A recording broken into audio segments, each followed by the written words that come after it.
I say all the time to people, when you're making a career transition, if you know that money is what's motivating you, you cannot go for a job that doesn't pay you enough. Well, exactly. It's all going to a career where you know the ceiling is very low. That's not possible. You're going to be unfulfilled. Yeah. No matter how much it may honour some of your other values, if that's your number one or even your top three, that you're never going to be happy. You're always going to be thinking, oh my gosh, what if? Yeah. Right? Yeah. And if flexibility is something that's really important for you, but you're somewhere where you feel like you don't have any control, there's going to be that conflict. And being somewhere where you're not honouring your values contributes to burnout. Yeah. And your mental state. Yeah, it does. It really just diminishes you and what you're doing. So it's not worth it.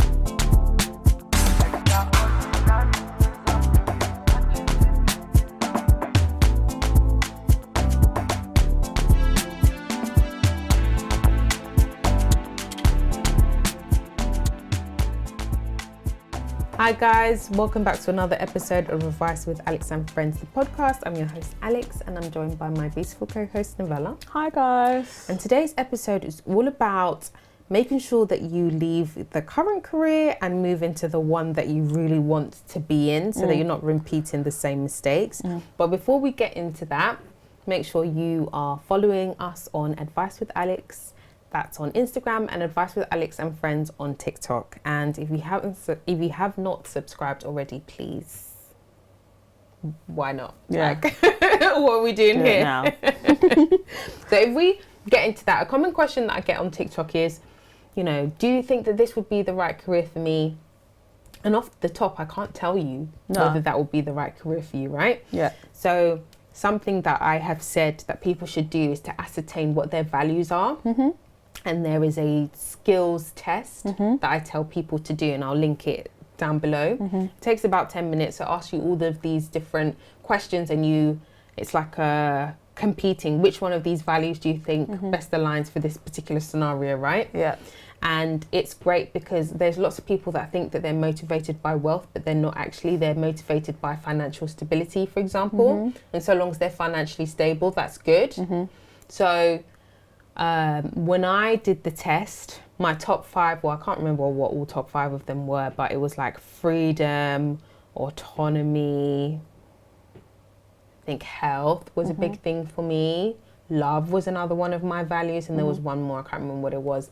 So what I did was I took those 5 values and I copied and pasted it into ChatGPT, and I said, what would the top 10 careers be for me based off of these values and why? One of them was my previous career, teaching. Obviously, we're not trying to go back. But it was good to know that aligned with me at a time. Yeah. And there were other things like, for example, being an entrepreneur and various, it said being a dentist as well. I was cracking up. Like some really interesting career choices that came up for me if ever I was to make a career change, because, and just kind of seeing the why that would align with me. And so that's something that I definitely ask people, do that and see whether that, you know, what that next step would be, because I'd hate for you to leave where you are currently and continue to make that same mistake and be like, I hate it. And I think especially with teachers, part of the reason why I show up the way in which I do online is because I would always see teachers doing one of two things. Either they go and they find another job where it's kind of like, not a menial job, but it doesn't pay you as much, or they'd go back and study. And I didn't want to do either of those two things, right? Yeah. So I think it's great to see teachers and people from healthcare or whichever, like, overworked, underpaid, undervalued sector that you're in, and move into something where it's like, the pay progression and the scale, and there is flexibility and things like that. I think I'm showing up online as the person that I would have loved to have seen when I was making that transition. That was a really big thing for me. So knowing your values is a big thing. Do you feel like the role that you're in and of course you can abstain from answering this question because you're still very much in your role, but do you feel like the role that you're in aligns with your values? Yes, it completely does. And it's interesting because it makes me laugh because, you know, sometimes you get like career questions. There's one particular career question which I absolutely hate, and it's, where do you see yourself in 3 to 5 years? I think it's a dumb question. One, you just never know. And sometimes careers, okay, I'm going to be a little bit controversial, because sometimes people feel like you have one career and then that's it. Sometimes one career is great for one season or part of your life. And as you grow and as you develop and as you gain more skills, you realize actually your, like you say, your values or what you found out that you do love or do enjoy doing does not align with what you thought that you loved doing. And that is fine. I've seen people, you know, jump careers. And when you hear about sometimes people's stories just around kind of why did you change from this one to that, you know, said at the time I thought that that's what I wanted to do, and I gained more experience, you know, I did it for a couple of years, and then I realized it wasn't bringing me joy, or the things that I do enjoy doing, I don't get an opportunity to do in this role, so then it feels as though I'm kind of boxed in a little bit. So for me, I definitely, when I was looking at, because originally I left university, I did sociology, and I felt like I wanted to go into counselling, but I wasn't quite sure. But then anyways, so I went into just doing some admin work, and I was in finance and auditing. And then I was really looking at kind of where do I get the most thrills from in my life? And I still do that to now. Like every year when I look at my goals and my objectives, I write down kind of what is it that excites me? What do I enjoy doing? Yeah. What are parts of the roles I don't enjoy doing, but I know kind of you kind of have to do, and everything. And that kind of molds and shapes and gives you an idea. So for me, my top one was, I'm very people-centric. I enjoy working with people, and I like making things better. So I wanted a job where I could do that, where I could make a little bit of a difference. But I knew some of the things which I did not like. Like, although I'm people-centric, I'm not people-centric in a way of a salesperson or marketing person, where, like, you know, selling a product. Yeah. I'm not good. That's my biggest weakness. However, when it comes to maybe taking someone on a journey or bringing people together, or, you know, an idea that needs to be put out to a business, that I'm good at doing things like that. So yeah, so that's where definitely my values definitely align, where I'm able to do that in my day-to-day job. And I like it as well. No 2 days are the same. Yeah.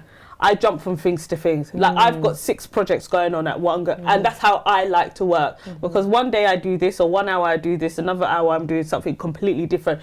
Sometimes I laugh at my diary, because 1 minute I'm on a call with people about one thing, and then the end of the day I'm on a call about something completely different. I have no knowledge about it, but I am part of that conversation, and it keeps it fresh. I always say that it keeps it fresh. I'm someone, if they were to diagnose me today, they would say I have a short attention span. If the doctor was to diagnose, they would literally say that. I get bored quite quickly, so I need things that's going to keep me fresh. Otherwise, what we'll do is that I'll just lose motivation, because I'm like, I've been doing this task mundane for all thingy and stuff. So yeah, that was a very long-winded way of answering the question. I think that's a good thing to know, that your current role aligns with your values and that it's still fulfilling. Because I think that's the other thing. Like sometimes people know that it doesn't fulfill them, but they still stay. Yeah, and so, because yours is fulfilling your values, that's why you're happy to stay and kind of know where to pivot again. You know, we spoke about branding beforehand. Values is another thing that can help you to pivot in terms of what you're going to do next. Yeah. And I think it's also really important to honour all of your values, right? As much as you can. Yeah.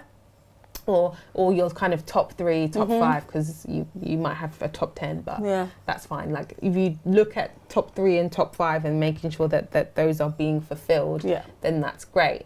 So I say all the time to people, when you're making a career transition, if you know that money is what's motivating you, you cannot go for a job that doesn't pay you enough. Well, exactly. It's all going to a career where you know the ceiling is very low. That's not possible. You're going to be unfulfilled.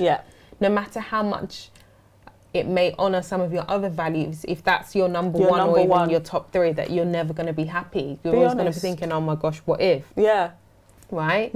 And if flexibility is something that's really important for you, but you're somewhere where you feel like you don't have any control, there's going to be that conflict. And being somewhere where you're not honouring your values contributes to burnout. And your mental state. Yeah, it does. It really just diminishes you and what you're doing. So it's not worth it. I don't think. I know that, you know, for example, in project management, it is one of those careers that lots of people are wanting to get into. And I think that it suits a particular type of personality. If you're somebody who, for example, hates meetings, you cannot work in project management. Majority of your day is meetings. That's it. You don't really get a lot of alone time. Sometimes you might even the task that you set out to do for yourself, somebody's like, oh, do you know what, let's put a meeting in, or let's go into the office together, or let's collaborate and do this. So if you're not a collaborative person and you just want to sit down and work on your own, then maybe you get a role in like a technical role. You know, maybe where you're like a developer, or you know, you do coding, something, something where you know. Or maybe you work in like data analytics or something like that, where you just, you know, you look at your spreadsheets and all that kind of stuff. But in terms of working with people, working in projects is very much a people's role. You're going to be on the phone, you're going to be around others. And I was just going to say as well, just adding to that, you know, be honest. Be honest about even if there's aspects of your role that you're not quite sure about, or you're not quite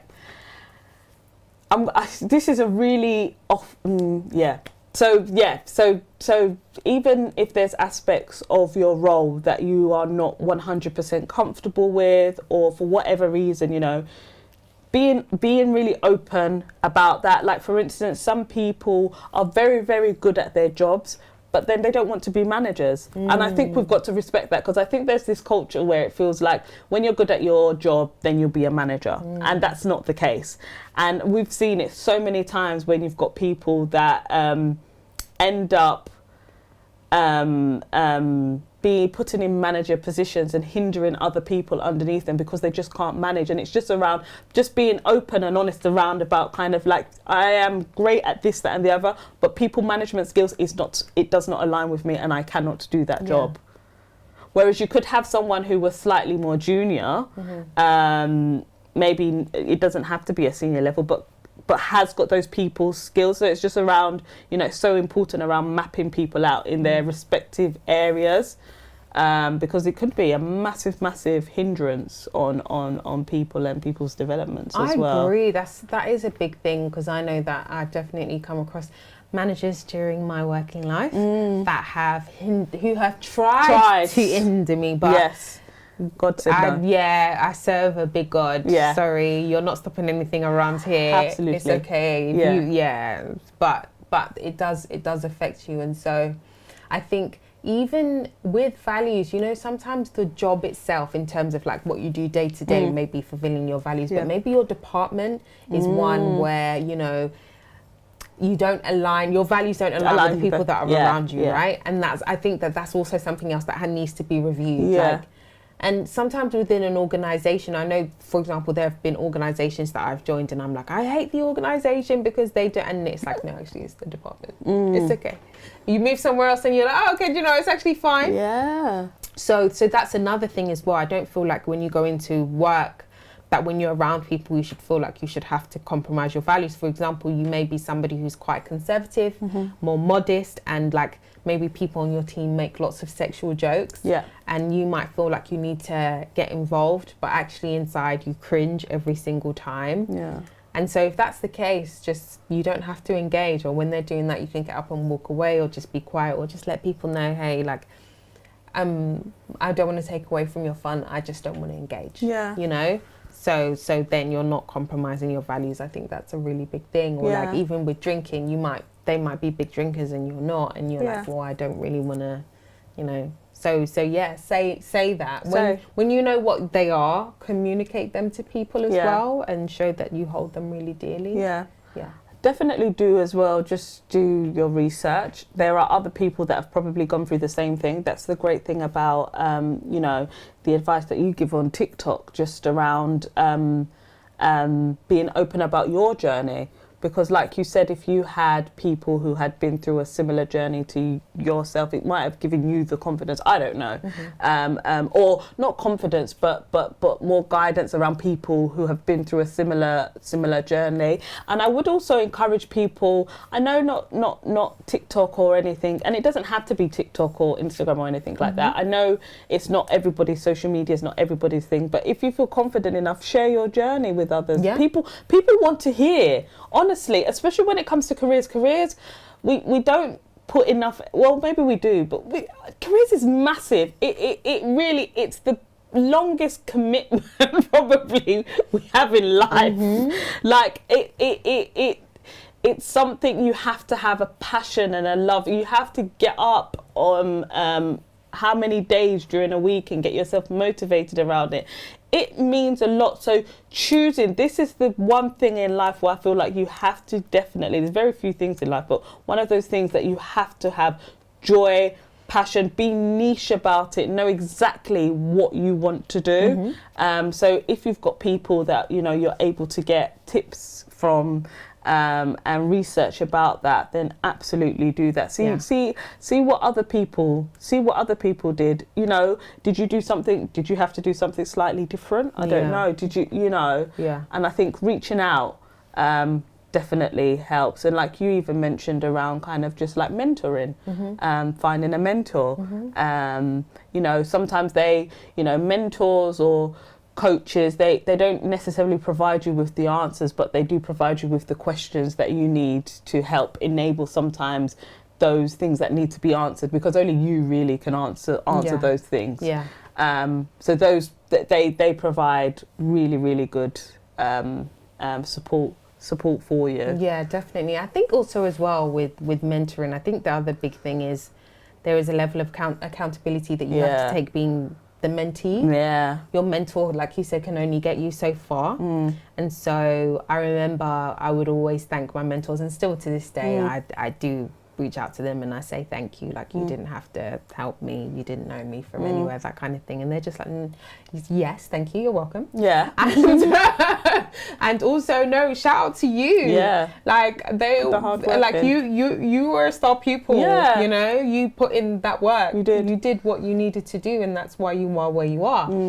And it is very much a two-way thing. I do think that some people think, well, you know, if I pay, because that's another thing that comes up, people pay for boot camps and all sorts of things. It's like, well, I'm not getting a job. It's like, well, what did you get out of this? What value did you get out of this? And you can't, we're not in the day and age where you can just say, oh, I did this qualification, or oh, I've done this, and just put that on your CV and expect that you're going to get the job. No, you need to list out and go into detail about the value that it's given to you, and now the value that you're going to give to that organization or whatever that shows. But you need to, again, going back to the conversations that we're having about branding, making sure that it translates clearly, for example, on your CV, who you are as a person, your values. Be diplomatic about it though.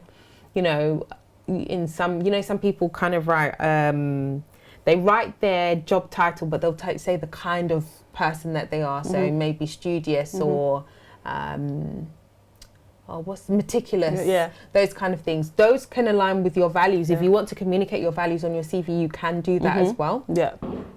And I think that shows in terms of your achievements as well. You can put those things down. You can begin to see, because I know sometimes it can be disheartening when you apply for a job, or maybe you want to go for a job and you don't get it, but maybe they might see that your values don't align with them, and that's actually a saving grace. So there is that aspect of things as well that I think is really important, like a two-way thing. These are my values, I know. Are you going to respect them? No, then bye. I probably don't. I don't need to work here. Yeah, because Yeah. everything can be perfect on paper, great. But how many people have you known who have gone for a job where they pay more, right? But they're like, I'm so unhappy. Yeah. Yeah, so many people. They go for these senior positions thinking, not saying, you know, like you said, financially, you know, I'm sure that is probably top of most people, but it can't be your only value, because like you mentioned as well, there might be so much focus, and we spoke about this in previous episodes, around balancing. Can you have it all? So it's the same with your career. You know, you have one value, but does that one value have to then diminish all the other values? Because then, are you really truly going to be happy? So you need a balance where, you know, you've got one value, yes, absolutely, one time it might give you up, but then there's other values that it's kind of balancing out, so that you're feeling quite like a bit of an all-rounder as well. So I agree. It's making sure that translates everywhere, so that you always feel like you're in alignment, because if you don't feel like you're in alignment, then that's when you start to feel like, I don't know, I'm a fraud, I'm masking. These are not, and you're unhappy. You are so unhappy. You know, the list of values is endless, and I really do think that should be the priority that people look at before moving on to anything. And just even in terms of life, like you start off with career, cool, I've evaluated, but that aligns with my values, no it doesn't, so I'm going to make a change. Okay, and then you start to look at the other areas of your life. Okay, in terms of my friendships, do the friendships that I have with other people, you know, do they value what I value? Do they value me and my values? Do they respect them? That kind of thing. And, you know, family and... when you go into relationships as well. That's a big thing, That's a big thing, you know, because, you know, for instance, if you're somebody that, you know, I don't know, has to work really long hours because you're at a senior position, and you know, you're trying to find love with someone, and their values, you know, maybe they've got values, I don't know, in a sense where they expect you to be home a bit more. Like those dynamics you've got to think about as well. And it's just like, you know, do those two kind of marry up? Because then, you know, we're going deeper down into then again around your relationship and your relationship values too. Like, is one further up than the other one? Is it your career? That means, is it you are career focused and that your career always comes up top? And then other things have to be sacrificed. So they really do. Your values with your career, it literally stems down to everything: your friendship, your family, your relationship. You know, God. No, you're so right. You're so right. It does. They're all interlinked ultimately, and so because you can end up getting into a job or a career where you start to diminish your values, where, you know, it's not really right. Because you're too focused on the one value that you're focusing on, which might be money, which leads you into doing things that, you know, you wouldn't normally do just for the sake of that. So you've just got to be really, really careful around that, saying, I want money, but I want happiness. I want to do it. I love, I'm a moral person. But no, I agree. I think, it's having that right balance across the board, because if you don't have the right balance across the board, you always just kind of feel like something's off, right?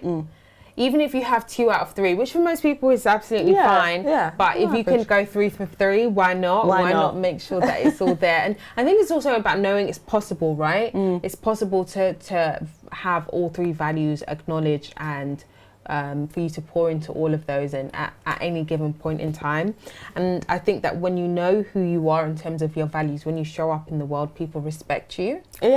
And people just know who you are as a person, like, hey, regardless of anything, this is how this person is. And again, we say all the time, you don't have to be for everybody. I don't advise anyone being for anybody, for everybody, but the people that you are for will love it. They will love you and respect you and like you.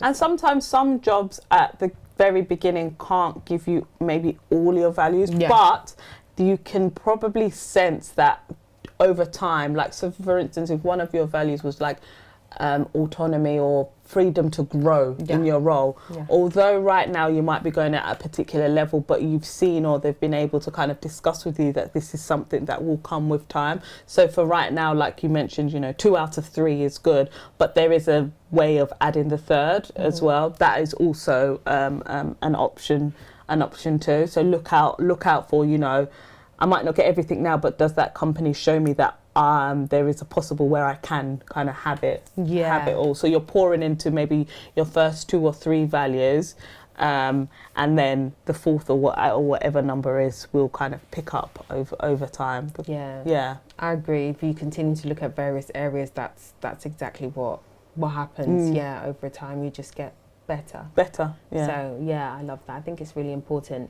So in terms of your values, what are your favourite values, or during this time of the episode, you managed to click on the link below regarding the values test. Come back and let us know what your dream career is based off of the values test as well. You can put in like a prompt like, okay, based off of these however many values, which 10 jobs would be perfect for me, and talk about why, and you can use that on ChatGPT or whichever AI site is your preferred. And again, you can share it with somebody who maybe doesn't quite know who they are, because I think when you don't know your values, you don't know who you are. So you can share this video with someone who doesn't quite know who they are, but that they're like destined for something great, right? They just need to tap into that. Yeah, absolutely. So definitely share it with those people. What are you doing today to make sure that your future self, so the values that that you have now, what are you doing to make sure that you don't lose sight of those moving forward?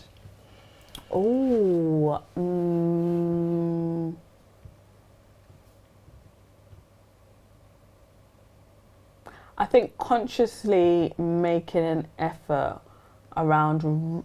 I wasn't a huge writer before, but I really do manifest around writing things down. So for instance, when I look at kind of the year, or when I'm kind of mapping out kind of what the next kind of 3 to 6 months looks like in my diary, it's just around constantly looking at those values and the work associated with it, and what is bringing the best out of me.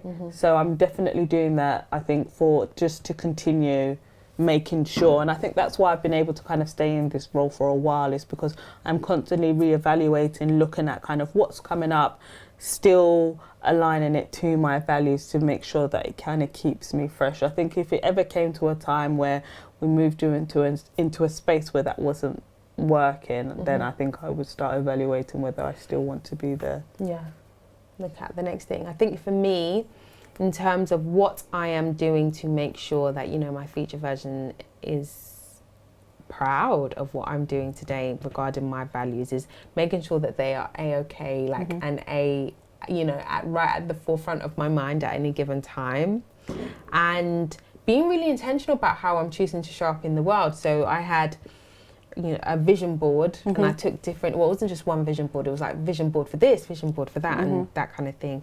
And I've looked back at some of the pictures, and I'm like, oh my gosh, I'm showing up already, like how I really wanted to do that. And so the values that I have, I know that they come across in everything. It's essentially my being, how I show up when I speak to somebody, when I see somebody, when I'm in my alone time, it shows up all the time. And I'm really grateful for that there's that clear commitment on my part to continue to make sure that I'm aligned with my values, because I know that that's what fulfills me, that's what makes me feel good. Yeah, amazing. So guys, make sure you're following the podcast at Advice with Alex on Instagram, at Advice with Alex and Friends on TikTok. And I haven't asked, I think, throughout this series, but leave us a review. Like, it'd be so interesting to see what you think of this new season, especially in terms of the career stuff that we touch on. Like any review, obviously if it's less than 5 stars, please keep it to yourself. Nobody needs to see it. Yeah, we don't need that. On Apple Podcasts or on Spotify, either way, we definitely love to see your reviews. So guys, on that note, that's it from us today. Until next time, take care. Bye.